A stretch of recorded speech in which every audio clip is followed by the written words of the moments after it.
The Bengals cut 3 on their way to the cut down to 80 coming up later this week. Plus, we're joined by Solomon Wilcots to talk about the Bengals secondary and chances in 2022. You are Locked On Bengals, your daily Cincinnati Bengals podcast, part of the Locked On Podcast Network, your team every day.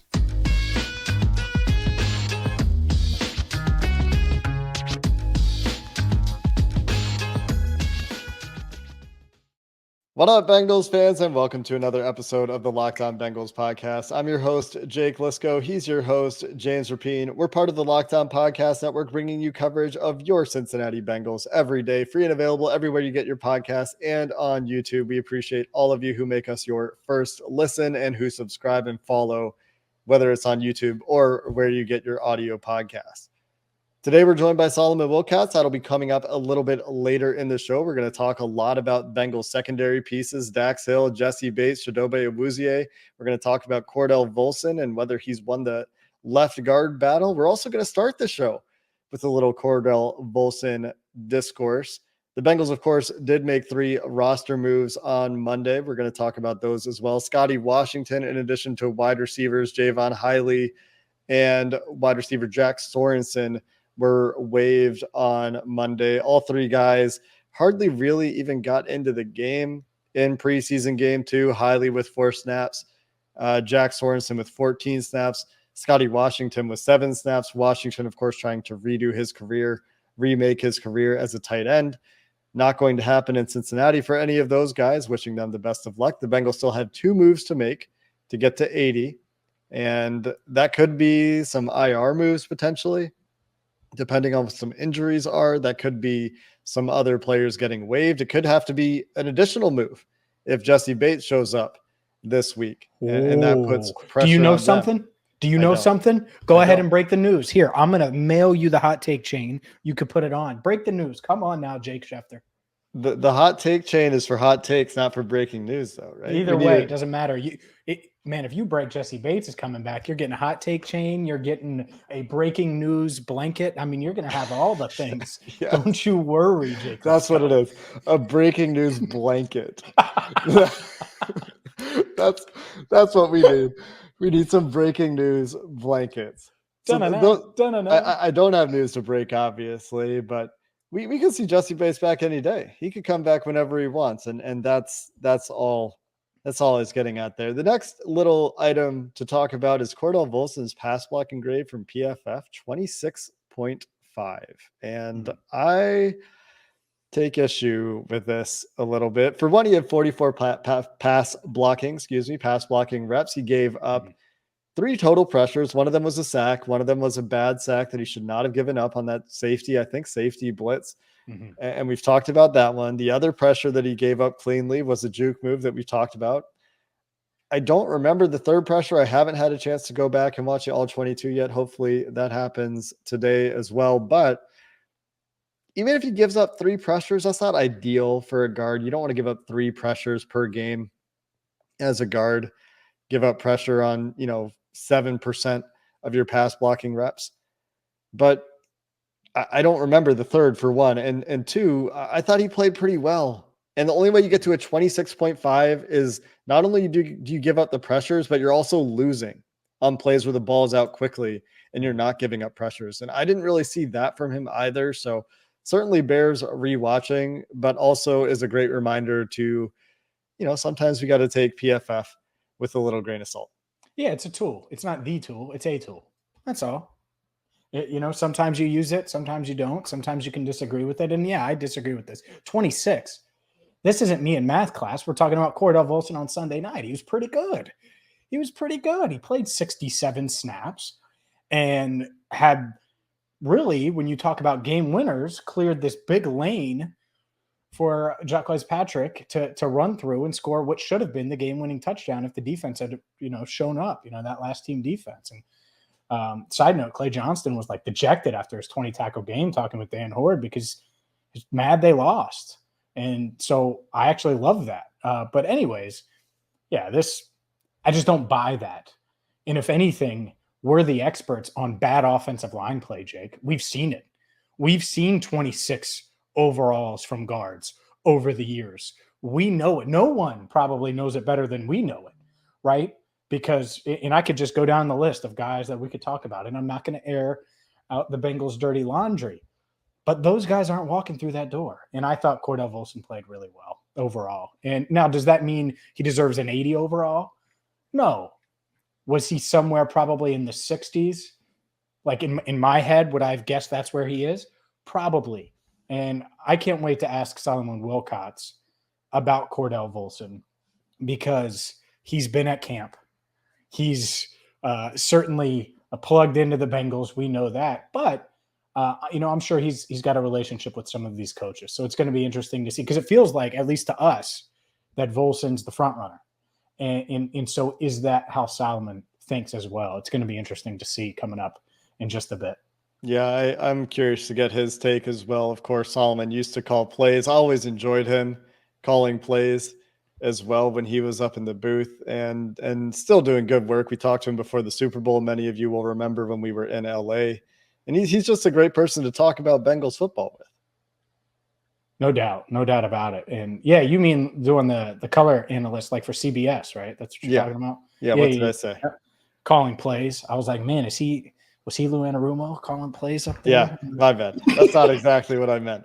Calling what was happening during the plays. The last note to get to before we bring Solly in is on the defensive side, still on the offensive side of the ball. Thad Moss taking a lot of heat for his cut block. And I wasn't even going to address this, James. It's just gotten to a point where, Rich Eisen and Warren Sharp and Emmanuel, all these guys coming out of the woodwork to say, fine, suspend, change the rule, cowardly, dirty. And it's none of those things. It's perfectly within the rules. The Giants ran like the same exact play. Noah Spence didn't get hurt. Noah Spence also isn't Kayvon Thibodeaux. So there probably wouldn't have been as significant an outcry anyway, but it's literally like the same play, the same block executed by the Giants later in the game. Brian Daboll after the game even said, it's in the rules. It's part of the game. You got to see that coming. You got to defend yourself a little bit better. As many defensive linemen have said and offensive linemen have chimed in and said, this is just a standard block. Wasn't the best executed block, but it's a standard block. Nothing peculiar about what Thad Moss did. Nothing malicious. And bears clarifying for all of you who maybe are seeing some of that from some of these people on Twitter. For sure. I mean, it's, to me, the best part about this, honestly, and, I could get into the Twitter stuff, but I'm not going to.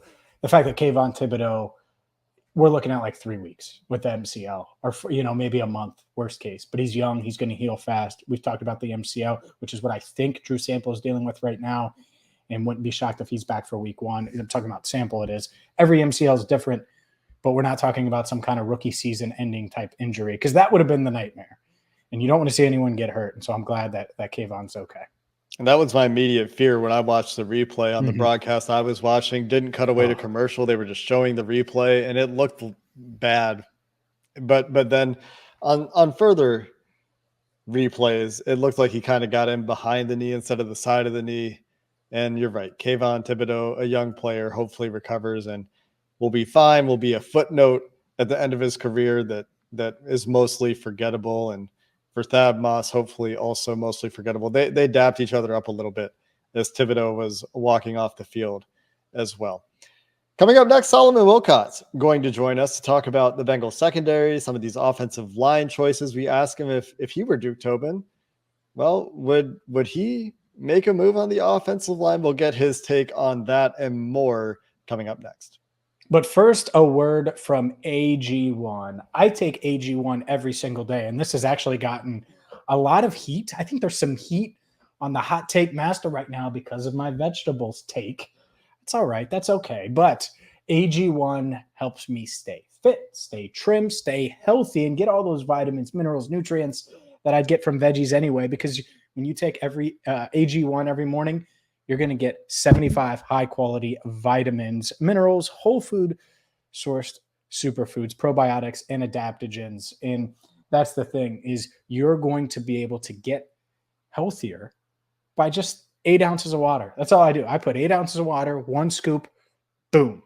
And look, You don't have to take my word for it. They have over 7,000 5-star reviews, and it's lifestyle friendly. So maybe you're on keto, paleo, vegan, dairy-free, gluten-free. AG1 has got you covered. So check them out right now. And Athletic Greens, they're going to give you a free 1-year supply of their immune-supporting vitamin D and 5 free travel packs with your first purchase. I can't wait to use those travel packs on the road this season. All you have to do is visit athleticgreens.com/NFL network. Again, that's athleticgreens.com/NFL network to take ownership over your health and pick up the ultimate nutritional insurance. Let's keep things rolling on today's episode of Locked On Bengals and welcome in a special guest. He is Solomon Wilcots. You can follow him on Twitter at Solomon's Wisdom. Make sure you check out the Believe in Bengals podcast on the Believe Podcast Network, which is also airing on the Bally Sports Ohio as well on the TV side. And Solomon, thank you for the time. A ton that we want to get to and ask you about. Let's start with the Bengals' first round pick. 31st overall, Dax Hill.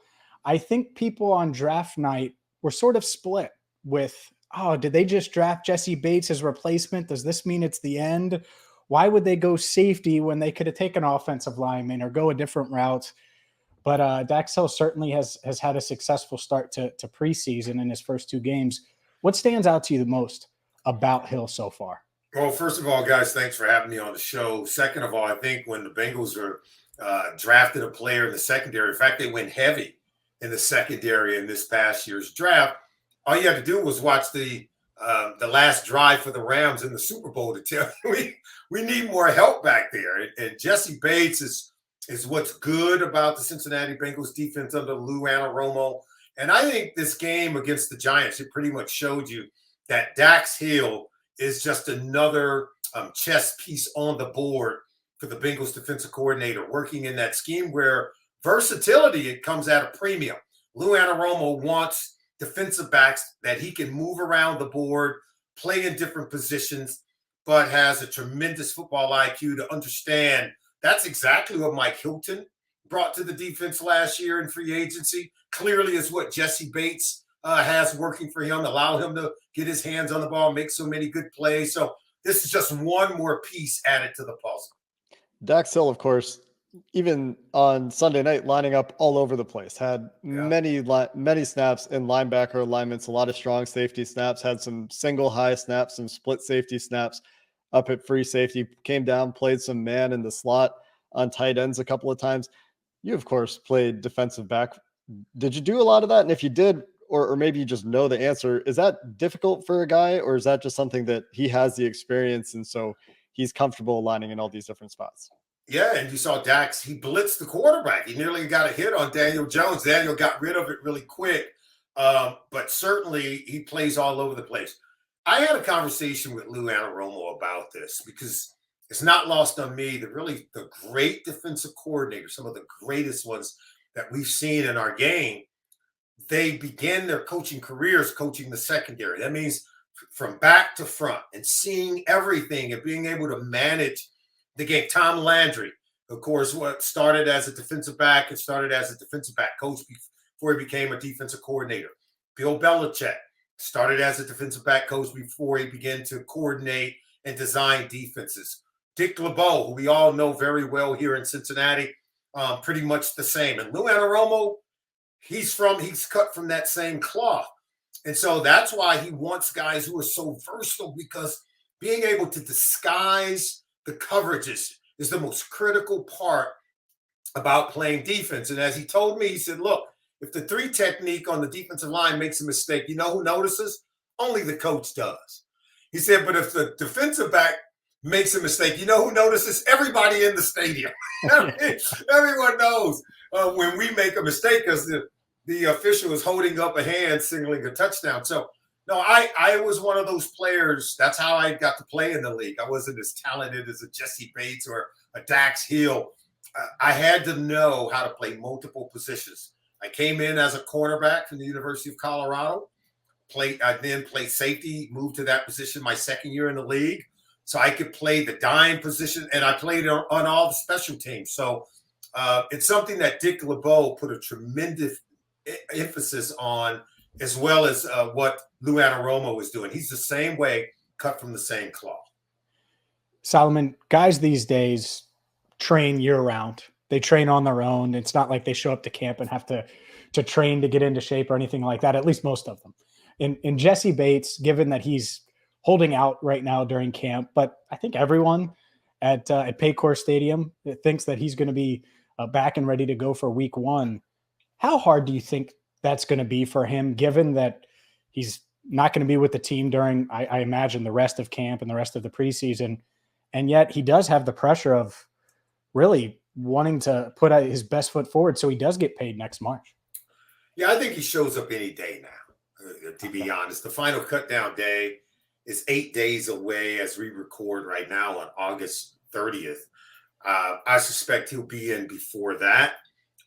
You and I both know most of the guys aren't playing anyway in the preseason games. But you're right. Practice time matters. That's why we practice.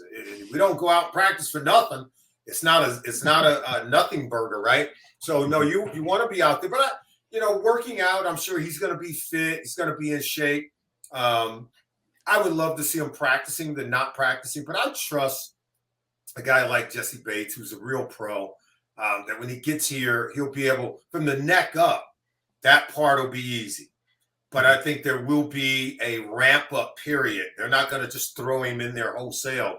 There's going to be a ramp-up period before you put him in there. And so, but he can get himself ready to play. And I think you'd be surprised, after one half of football, he'll be feeling it again. It'll start, the timing of it all will start to come back. And we talked about this a little bit right after the game as well. Getting Dax Hill these reps gives him the experience that if they need him to play some of that Jessie Bates role in the first regular season game, he's at least available for it. But I'm sure the preference is for Jessie Bates to play that role. Now, we haven't seen a whole lot of the Bengals starters. In fact, we've seen none of the Bengals starters in the preseason, especially in the secondary. Chidobe Awuzie, Mike Hilton, and Eli Apple all getting rest in the preseason period. You've seen them in practice. I've seen some of the depth guys as well. Let's start with Chido, though.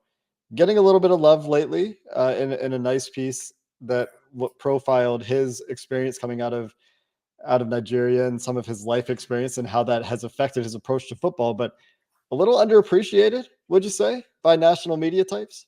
Oh, there's no doubt. Now, you got to understand, I'm a University of Colorado guy. So when he first came here from the Cowboys, he was drafted out of the University of Colorado by the Dallas Cowboys. As soon as he came here, I had to put my arms around him, because that's just what we do. And he is well deserving. And I even told Coach Anarumo, I said, this guy's a really good player.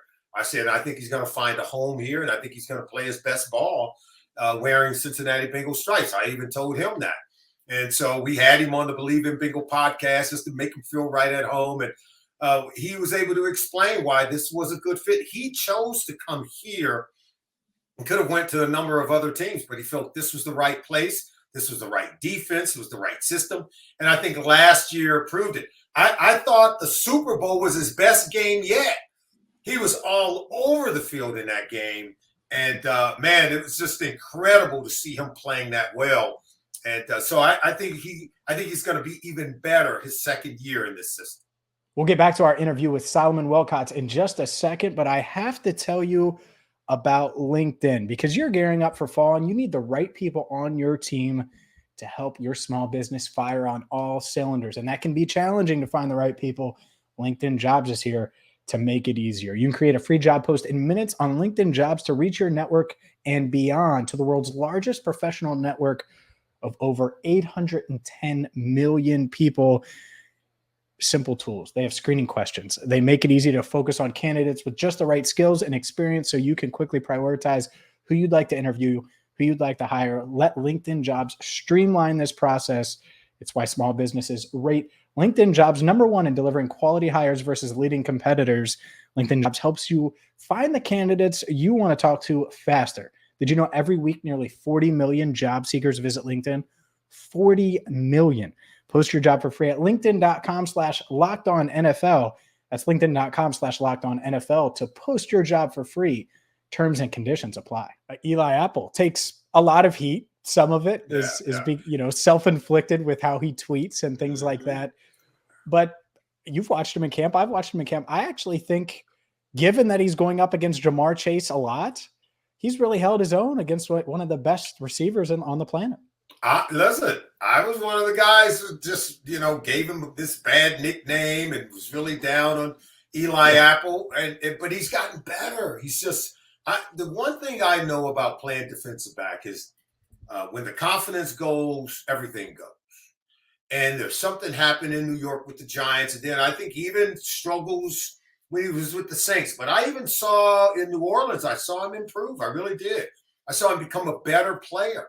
This guy's a first-round draft pick for a reason. He's got the length. He's got the size. He's got all the tools. His game's got to be from the neck up. The believability to stand in there when you're in press man-to-man coverage, don't open the gate.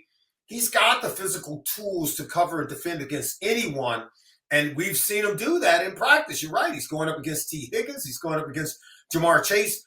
And as you mentioned, he's winning a lot of those battles. And I can tell you right now, I was over there just last week watching him practice against, and he was winning a large share of those battles. I came away very much impressed by what I'm seeing from Eli Apple. I want to see him keep it up and make more big plays as opposed to giving those up.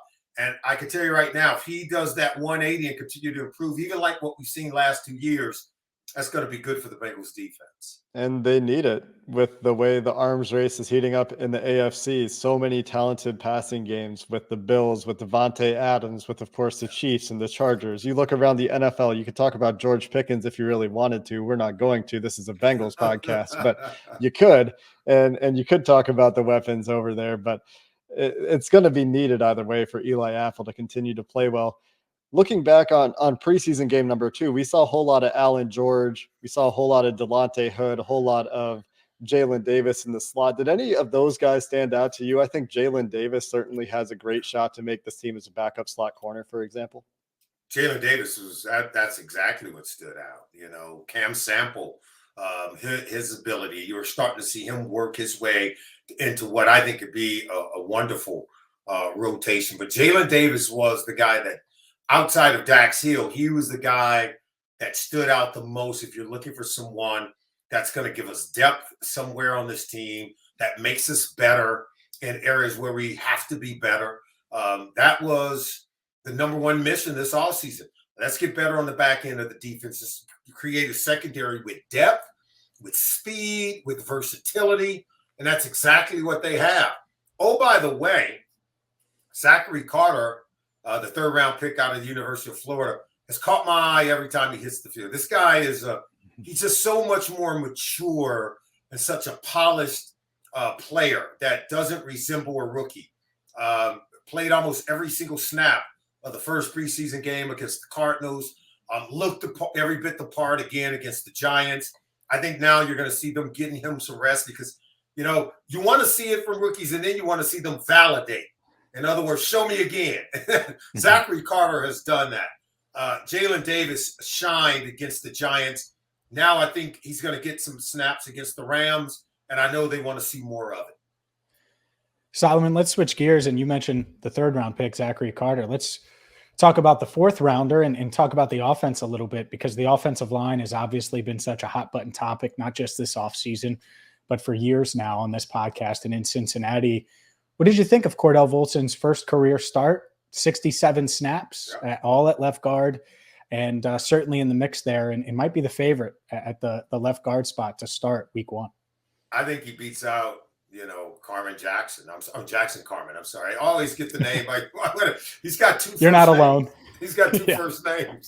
But no, I think Cordell is going to win the job. And the reason why, because I see him as the most eager. He is the most aggressive. He loves the competition. He loves the physicality of the position. He loves being an offensive lineman. And he gets grimy with it. I mean, this guy loves everything that the job calls for. Those are, it's like Frank Pollock. He calls them glass eaters, right? This guy is a poster guy for glass eaters, Cordell Volson. Played some tackle at North Dakota State, played some guard as well. This is a guy that is so versatile.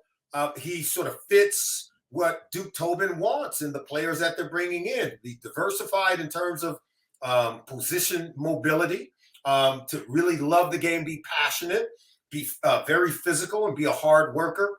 I think we're going to have 4 new starters on the offensive line entering the 2022 season, not just 3. And I think it's a good thing. I think he certainly made the most of his opportunity against the Giants. He did give up the 1 sack on the defensive back blitz. Wink Martindale got him a little bit there, had him a little bit spinning. Yeah. Got juked. I mentioned on our game recap show as well, just like a straight up juke move, which you don't see very often in pass protection. But outside of that, I thought he acquitted himself quite well. You look at the Bengals' recent history of drafting offensive linemen. There are a lot of guys that, like you said, have that versatility. Deontay Smith, drafted from tackle, played some guard. Hakeem Adeniji, drafted as a tackle, has played some guard. You're seeing this with quite a few of the Bengals' recent targets in the draft. If you were Duke Tobin right now, seeing what you've seen from guys like Adeniji and Volson and Carman and Trey Hill, would you be feeling any urgency to go out there and try to find a veteran to plug into this room, or would you feel comfortable with the young guys you have to play those backup jobs? No, I feel good. Remember, we did that with the Riley Reefs, right? The Quentin Spains, the Trey Hopkins. And it seems like those guys, as hard as they may try, they tend to term out a little sooner rather than later, just getting through a full season healthy. That's where youth has a tendency. We need to build the kind of offensive line, that's going to give us an advantage in the run game, to get Joe Mixon to the second level one. That's going to protect the quarterback. But we need to have 5 guys that have the kind of youth where they grow together, where they play together and develop a chemistry, where you get, 40 consecutive games of play together. And that's what we're trying to build here. It's not about the one, it's going to be about the 5 guys, but this is where youth plays a role. As you well know, Joe Burrow's soon to come off of his rookie deal. T. Higgins is soon to come off his rookie deal. This year, they went out and spent the money on the offensive line because it's probably the last year we're going to be able to go out and spend money like that to fix an area that requires multiple players. You're going to have to draft well at this position and develop those players when it comes to the offensive line. Once you get a quarterback on a veteran long-term contract, that's just how the game works. And you have to learn to build the team differently. I think they did the right thing by spending the money to go out and get 3 new players. It's going to be a while before we get to do that again, because a quarterback and the talent around him on offense is going to be taking up the lion's share of the money. You mentioned Joe Burrow. We've talked a little bit about Jamar Chase, T. Higgins. Naturally, the offensive line was wildly discussed. But like you said, if 4 new starters, they could be much improved in the trenches. Solomon, how good can this offense be this season? I think it'd be better than last year. You know what was needed last year? I think everybody knew coming off the 2020 season, they needed to create explosive plays in the passing game. And even with an offensive line that gave up 70-plus sacks, okay, in the regular season and postseason, still got that done. That's amazing. I think it's a testament a lot to the toughness of Joe Burrow, right? How do you lead the league in getting sacked that much, but still he's the only quarterback last year that completed 70% of his passes, okay? Still led the league in yards per pass attempt, okay, and getting sacked more than anyone else. So it tells you about his toughness, but it also tells you a lot about Jamar Chase and the growth and the development of T. Higgins. I think we've got I love C.J. Uzomah, but Hayden Hurst, I think, is just as good, if not maybe a little bit better in terms of the upside. Yep. We have an offensive line that should get our runners to the second level of the defense at a faster rate and a more efficient rate than 1 year ago, which you and I both know that means now another defender is going to have to commit to the box to stop Joe Burrow. Samaj P. right. Chris Evans now is a factor in the rotation of the running backs. I think this is a guy that will make a lot of big plays. He's a little more explosive. He can make guys miss and create more plays. So that means the guys on the perimeter of the offense, the wide receivers, get more single man-to-man coverage because you got to commit more defenders to the box. So in that sense, The offensive line helps the run game to be better. The pass game can now be better. Joe Burrow now is one more year into the system, understanding complex defenses. I thought Tennessee kind of had him holding the ball maybe a little bit longer. But guess what? He took the sack. He knew that it was better to do that than just throw the ball in haste and put it in harm's way. What we saw was a growth curve by the entire operation offensively. But we saw the defense grow exponentially faster and grow at a higher level than the offense did a year ago. I think we can see that playing against Kansas City twice in a month and holding the Grim Reaper to only 3 points in the second half in both games. You do that against an Andy Reid team. I was telling Lou Anarumo, we got to come up with a new nickname for the defense now, because Lou is dialing up stuff, man. I'm telling you, that's cutting edge stuff when you're going up against defenses that are that good and doing the job that they have done. And what he did to, I think, Lamar Jackson early in the season, using Sam Hubbard in a very specially designed way. I think we've got ourselves a cutting edge defense right under our nose, and we need to recognize that. It's the fun part, right? I agree with you. I think Joe Burrow, T. Higgins, Jamar Chase, they get all of the love, and now La'el Collins and this new revamped offensive line. And the offense should be really, really good. But the defense is bringing everybody back, essentially. They seem deeper than they were a year ago. So That's right. It's plenty to be excited about. He's Solomon Wilcots. Make sure you follow him on Twitter at Solomon's Wisdom. Check out the Believe in Bengals podcast as well, which is also on Bally Sports Ohio. Solomon, I appreciate the time. Thank you so much for coming on with us. And we may be bugging you during the regular season. It's quite all right. We're talking Bengals. It's all good, guys. Thank you for having me. Who dey? Thanks so much for Solomon Wilcots, and what a great who dey to sign off his time on the Locked On Bengals podcast. Honestly, debated just ending the show there, but do want to let you know that we have coverage coming up this week, of course, of the Bengals joint practices with the Rams. James will be there in person. We'll get the eyewitness reports. Hopefully there will be no fights, as we've seen around the NFL in these joint practices. Maybe a couple. As long as everyone stays healthy. Sure. Yeah, that's the most important part of any practice, and especially these joint practices. So plenty of good stuff coming up this week. Hopefully get a chance to dive into the all 22 of the preseason game in week 2 as well, as the Bengals don't resume practice until Wednesday. The preseason's almost done, James. We have these joint practices, one more game coming up on Saturday, and then we're preparing, like the Bengals, for week 1 against the Pittsburgh Steelers. That's going to do it for this episode of the Locked On Bengals podcast. Thanks for listening. Hoo day, and have a good one.